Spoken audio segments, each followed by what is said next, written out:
to do. It's a shaming record of how we've handled this, and it comes back to a theme, Kate and Callum, I've talked about a number of times. Who speaks for blue-collar workers in Britain anymore?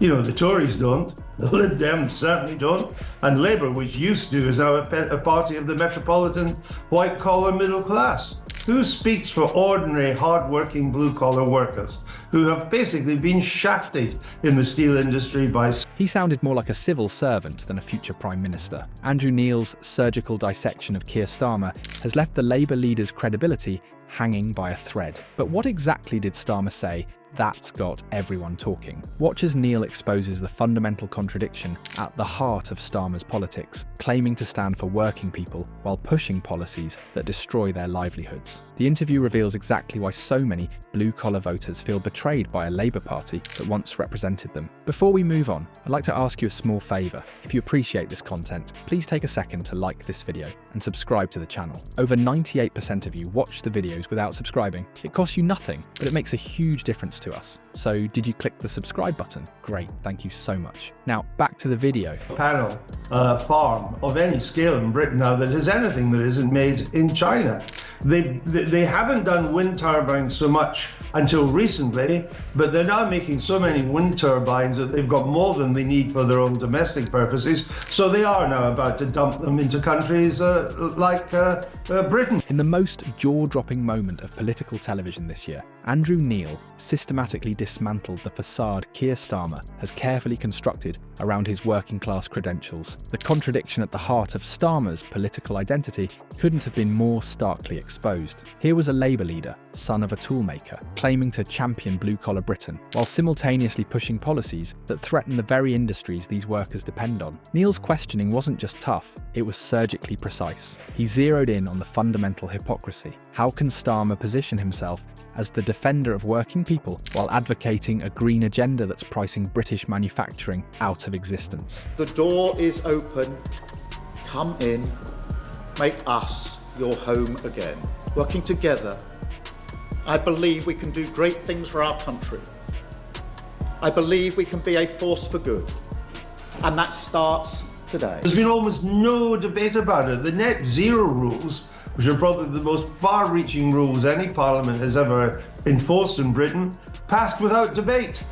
There was no examination of it. They never went into committee to go through them. There was no cost put on them either. So yes, of course, heavy industries will go to lower cost territories. I mean, even China now, which has become the great manufacturing center of the world, a lot of its manufacturing industry is now moving out of China because China's too expensive to do. The interview quickly transformed from political theatre into something far more revealing as Neil confronted Starmer with the real-world implications of his policies. What made this exchange particularly damning was Neil's focus on the UK steel industry. As Neil pointedly observed, British steel plants are closing their doors while cheaper Chinese steel floods the market. Starmer visibly struggled when pressed on this contradiction. His rehearsed responses crumbled under Neil's relentless follow-ups, exposing the hollow core of his industrial policy. Perhaps most devastating was Neil's breakdown of the energy cost crisis facing British industry. The figures Neil presented were staggering. UK industrial energy costs are the highest in the world,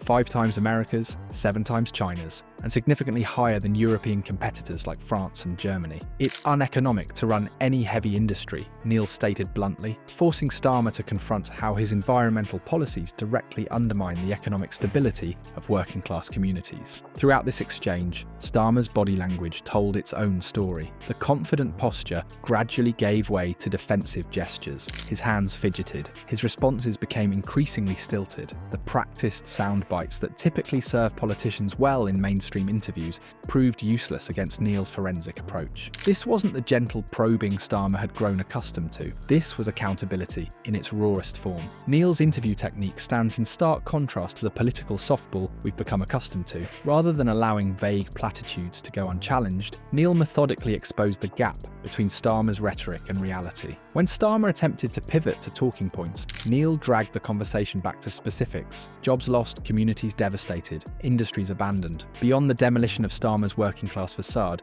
Neil's interview revealed something far more fundamental. A politician adrift without any consistent core beliefs. While most interviewers allow politicians to skate by with rehearsed talking points, Neil methodically catalogued Starmer's dizzying array of policy U-turns, exposing a leadership built on quicksand rather than solid conviction. People may not like what Farage stands for, but at least they know what he stands for. With this devastating comparison, Neil struck at the heart of Starmer's political identity crisis. Unlike Farage's clear-cut ideological positioning, Starmer emerges as a man desperately attempting to please everyone while standing firmly for nothing. This contrast between Farage's controversial but consistent stances and Starmer's shape-shifting approach left the Labour leader visibly uncomfortable. The steel industry questioning exemplified Neil's forensic technique. As Starmer attempted to position himself as a champion of British industry, Neil forced him to confront the glaring contradiction of supporting coal imports while simultaneously promoting a green agenda and claiming to protect domestic manufacturing. This wasn't merely about catching a politician in a contradiction, it exposed the fundamentally incoherent approach at the core of Starmer's industrial policy. Perhaps the most revealing moment came when Neil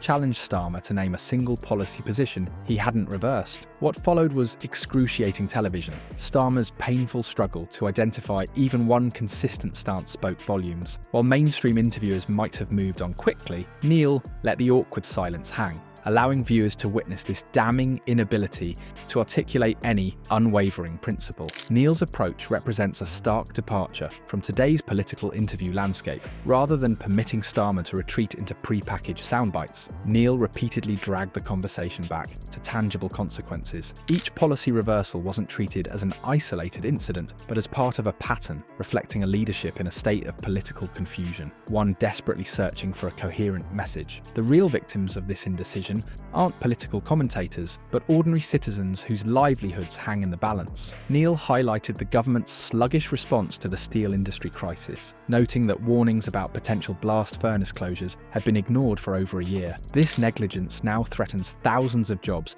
across communities already struggling with economic uncertainty. Neil's most pointed question cut to the core. Does Starmer actually believe in anything at all? The implication wasn't subtle. A leader without conviction cannot effectively lead. For voters witnessing this exchange, the uncomfortable truth became impossible to ignore. Behind Starmer's polished exterior lies a political chameleon, changing colours to match whatever audience he's addressing. What we've witnessed in Neil's confrontation with Starmer isn't just compelling television, it's a rare glimpse into what political accountability should look like. The growing chasm between Westminster rhetoric and the reality faced by ordinary Britons has reached crisis levels, with millions feeling politically abandoned. Neil's no-nonsense approach cuts through the carefully constructed facades that modern politicians hide behind. His reputation for cutting through the fluff serves a vital democratic function, equipping citizens with unfiltered information rather than pre-packaged talking points.